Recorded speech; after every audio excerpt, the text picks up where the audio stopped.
Nice. This was good.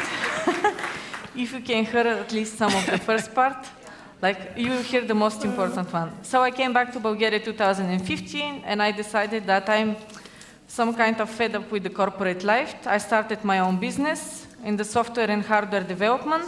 Somewhere on the way we met with Nikolay, and we started our work and life together. It's a very difficult balance. But what we decided and how we focus everything that we are doing is how to bring the technology closer to the people, not just to make a technology because it's a very huge mega trend and hype, and what to do with it in a good possible way and to make impact. Before 2 years, we created also a non-government organization that we are trying to bring innovation in 4 different aspects: science, technology, education, and business. And parallel with this, I'm a huge advocate about women in technology and somehow the balance and diversity that is happening, because I do believe this is missing. And I created this movement, Women in Deep Tech, for all the ladies that are in science, engineering, maths, technology, that wants to spin off different projects. Currently, we have more than 10,000 ladies, and we have quite a lot of spin-offs and quite a lot of quite interesting ideas. But what we want to do today is especially to show you our work in the last 8 years and to inspire you that everything is possible when you need to do the same. Okay, so you can see how laid down this is. Hello. Hi. Okay, super.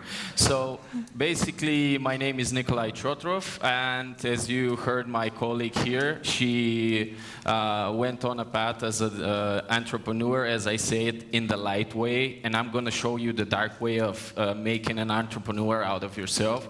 So basically, for myself, especially since early age, I started developing basically since 2nd grade, and I knew that in life I was going to do something on my own, and I was never like looking to go to a company or something like that. So my background is always like just doing to mention things. that 4 times he tried to graduate from university. Yeah, and I quit it. It's like I go there and I go like 3 or 4 days and I heard something that is not in the coding way and I'm like, I'm quitting and I'm dropping. So cool. And basically before 2015, I had already like 4 patents under my name, which will explain a bit what they were all about. And the good thing that basically I went to a school that I learned microprocessors, and I have the hardware back knowledge as well. So the good thing is that I know how to code and I know how to create, which our company is basically using both. So now we give to our clients solution that is a 360. So we basically give hardware solutions and a software, and we combined it with deep tech solutions. So it's a win-win for our clients at the moment.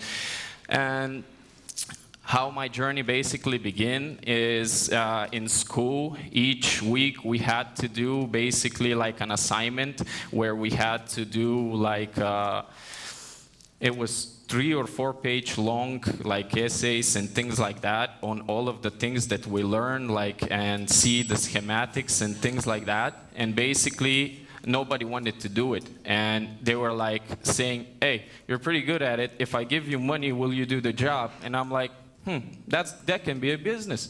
And from 7th grade I started basically doing this job for everyone, and I had some money that in 2015 I actually opened my first company that was basically outsourcing and outstaffing, and this is how we met. Sorry, there you go. Good. So basically she's a person that traveled quite a lot outside of the country, and she had a lot of people that needed development, and I had people that developed in a company, and we started to mingle, and yeah, this is basically about me. So again? So what is our main focus now? Our 2 direction. One of the direction is digitalization. How many of you are using mobile phone? It's a funny question. Please raise your hand. Okay. If someone is not raising, it's strange, in 21st century. But when people talk with digitalization, we are in this field from quite a long years back, and it's not just a trend now, it's something that happened from the years behind. And the other focus that we have a lot is deep tech. How many of you know what is deep tech? Oh, okay, one hand, very good. So this is a technology that is based on science discoveries, and that is based on different researches. Why? What is exactly the vertical doing is artificial intelligence, blockchain, cloud computing, and everything related and based on this science focus. That's why I do believe these mega trends are very important nowadays, because these are bringing the global changes into the sector. Let's start with the first case study. We wanted to focus what we are doing in pure case studies that are real now, that we are doing with clients or for our own work, to be more practical in what we are sharing. Okay, so basically the first test case that we are showing is basically one of the first solutions that we started with one of our customers. So basically we had a customer that was in the healthcare industries, and basically they talked about that quite a lot of MRIs and X-ray scans took quite a lot of time for doctors to read, and it took some time. And for me, as a person that automates this everything, I was like, okay, so can we build like a machine learning model around it and maybe help the doctor, like don't spend that much time? And they were like, we don't know what you're talking about, but let's see how this can work. And basically, this is the first case that we did. We made a machine learning that basically what it does, you feed it an X-ray or an MRE, and it basically gives you the outcome that a doctor basically needs to see, and it needs a lot of knowledge from the doctor what exactly is. And our machine learning model is basically trained at the point where it's just telling the doctor, basically, this is my opinion, and then the doctor just sees this and it's like, yeah, it's okay, good. So this is one of the ways that basically deep tech, and at the moment as we shared, this is machine learning, basically can affect our healthcare. And later down the line, basically, we can use it for quite a lot of things.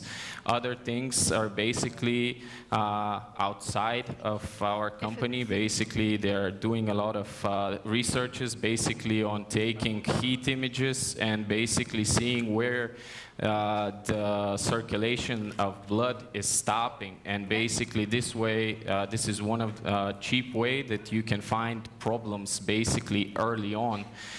And there are very, very much things that later down the line, like in healthcare, it could be done. Even like basic things like learning a chatbot and just going through your first checkups, because in some countries, like it's very hard to go through it.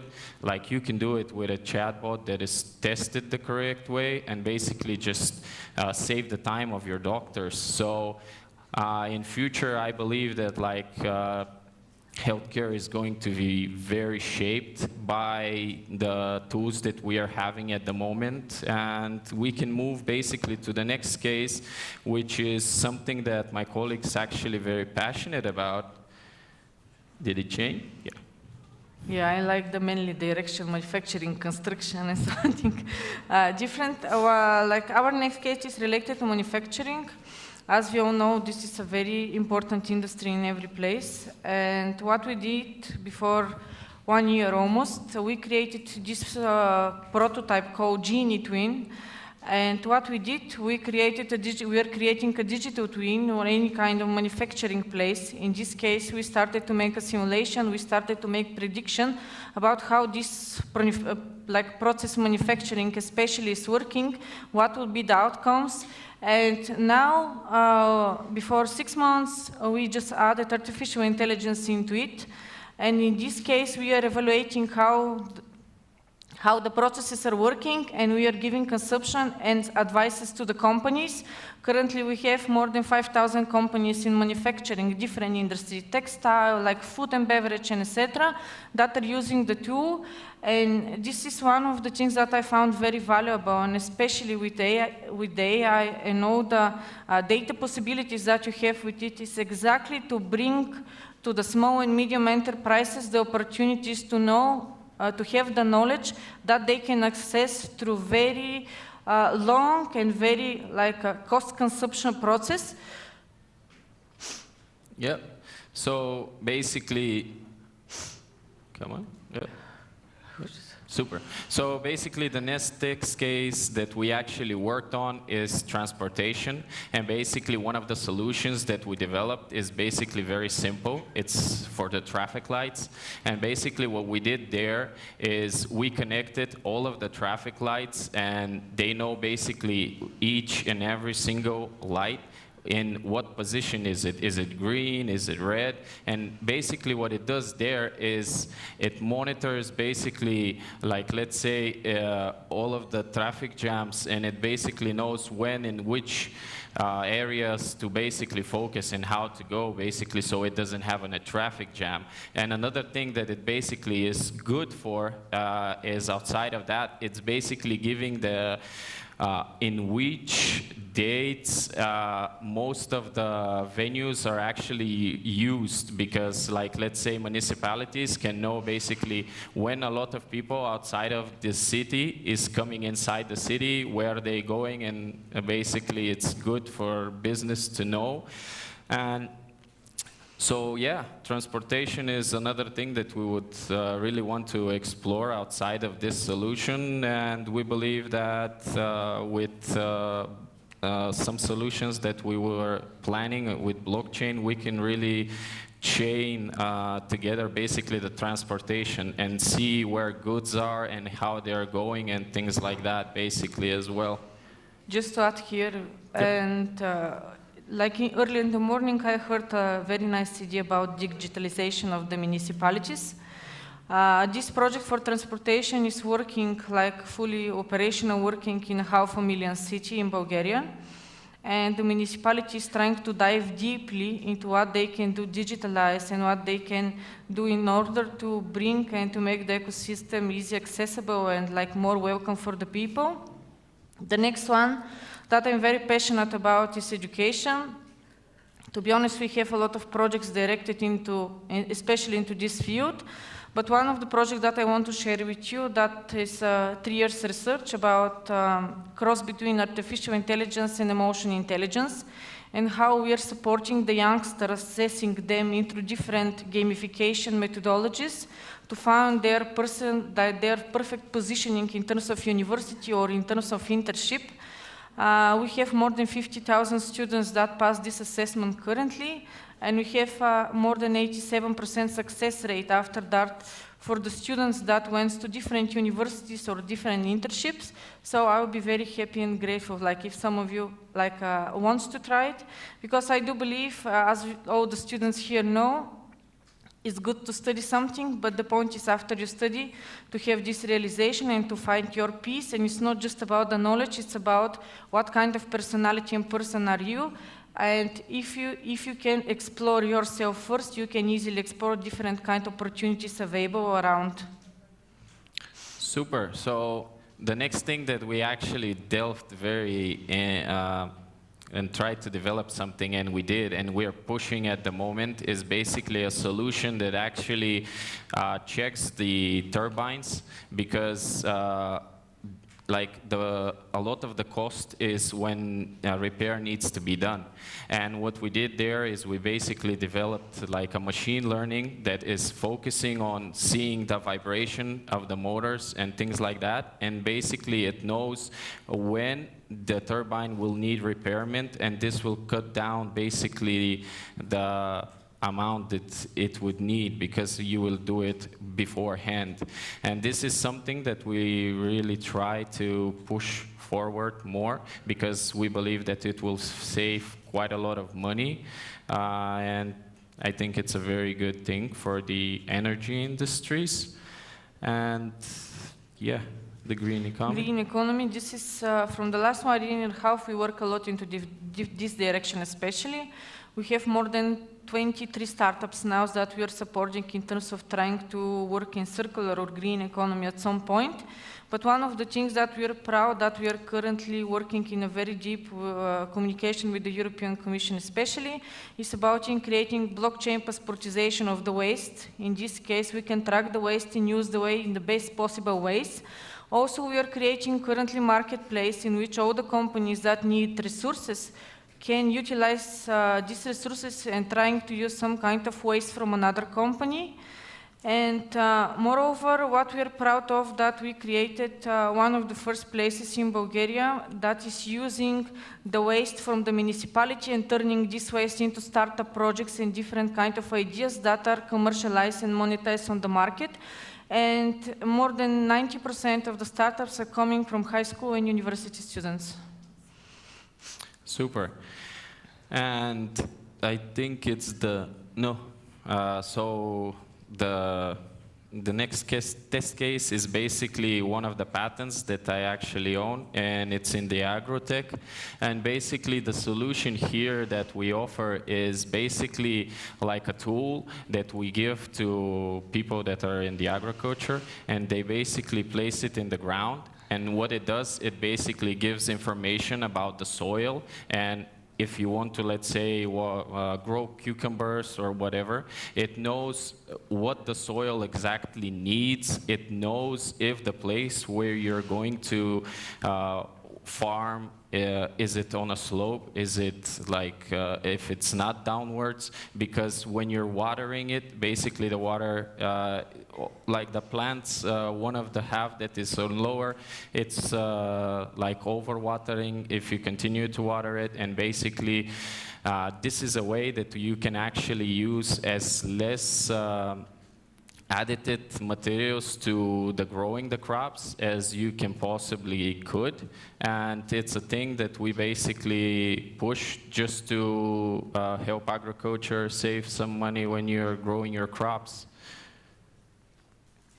And when you talk about like why we are doing a lot of things, people will say, okay, we are 114 people currently company, but we are working for like 500. Why? Because we automate a lot of things, but all the things that we are doing are focused on this mantra that is behind me, okay? Like society plus technology plus business is called impact. And why? Because like the ecosystem is work, not standalone. And what I do love a lot in DOKU and the time that we are here, that you can find a lot of people from different places, with different backgrounds, with different interests, but all of you are here in order to make this impact and to change this society. That's why I want to just tell you that like our inspiration to try to do things, especially in the deep tech, is focus that we want to change and we want to make a different ecosystem for the future generation. And even if at some point it sounds lame, this is the reality because all of you want something better for tomorrow. And the topic of this year, DOKU is very important because what we are trying to do is to bring the future today and to develop this with the abilities that we have. So I just want to tell like each of you that has interest in some of this direction, we are very happy to support you like in any part from this process. And we are more than welcome to try new adventures with you. And thank you, DOKU for all the time and especially the hospitality here. Thank you.